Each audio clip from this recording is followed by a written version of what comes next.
Excellencies, distinguished guests, all protocol observed. 5 days ago, the world marked Africa Day, a celebration of the promise and potential of the people of the African continent. This month's dialogue series reminds us that unlocking that full potential depends on a key ingredient: education.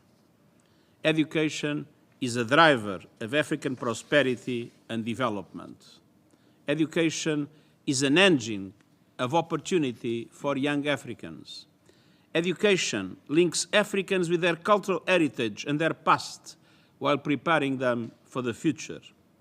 And education is the foundation of the science, technology, and innovation-based economy Africa needs in the decades ahead. I commend the African Union for making education its theme for 2024 and highlighting the importance of overcoming challenges facing education systems across the continent: a lack of investment and infrastructure, persistently unequal access to education for girls, conflicts and climate-related disasters that place education out of reach for tens of millions of children and young people across Africa, insufficient numbers of qualified teachers contributing to a crisis in foundational curricula, and teaching methods that fail to prepare students for the world of the work today, especially in science, technology, engineering, and math, the so-called STEM subjects. At the 2022 Transforming Education Summit, countries have made commitments to advance their own vision for the creation of true learning societies anchored in quality education and Sustainable Development Goal 4. This includes lifelong learning, closing the digital and gender divides, and supporting teachers every step of the way. The specific policy recommendations that will emerge from this dialogue are an opportunity to ensure progress in the African context. I want to outline 2 areas in particular. First, progress is impossible without dramatically scaling up financing and investment into education systems. African countries have made significant strides. Almost 1/3 have reached the minimum threshold of 15% of public expenditures or 4% of GDP going towards education. But investments are hampered by economic challenges, including the lingering impacts of the COVID-19 pandemic, skyrocketing costs of living, and an out-of-control debt crisis. Many African countries spend more on debt servicing than on healthcare, infrastructure, and education combined. Meanwhile, borrowing is hindered by the outdated, dysfunctional, and unfair international financial architecture. And the lopsided and inefficient global taxation system deprives African countries of higher domestic revenues.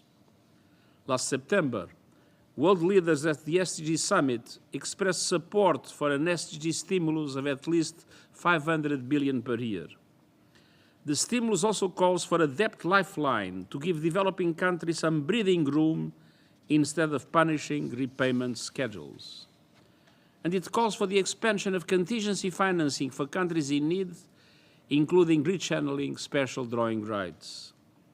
And we also need to see multilateral development banks adjusting their business models to better leverage private finance at a reasonable cost for developing countries.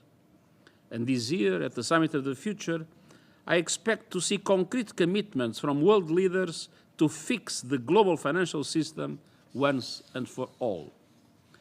And this must include ensuring greater African representation across all systems and institutions, including all aspects of the global financial system.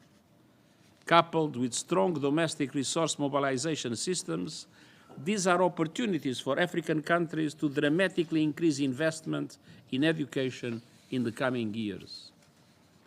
I also urge support from donor countries and multilateral development banks for the International Finance Facility for Education launched at the Transforming Educational Summit. It's time to deliver on the potential of this facility and mobilize 10 billion US dollars to help 700 million children access quality education across lower middle-income countries. Second, African education systems must be anchored in science, technology, engineering, and math. Getting more children into school is not enough. African students, like students everywhere, need the skills and knowledge to compete in the modern global economy.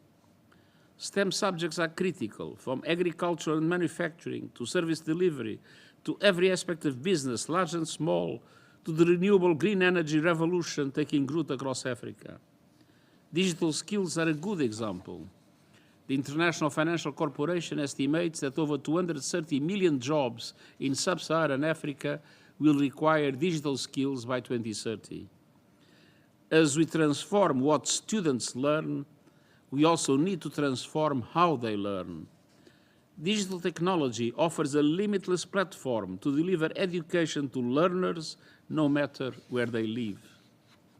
It is also an opportunity to scale up education for the tens of millions of school-aged children in Africa whose education is disrupted by crises like conflicts and natural disasters. Unlocking these benefits means overcoming a huge barrier, the fact that only 36% of Africans have access to broadband connectivity. I urge countries to work with technology companies and internet service providers and the UN's GIGA initiative to provide universal, high-speed connectivity and devices for every learner.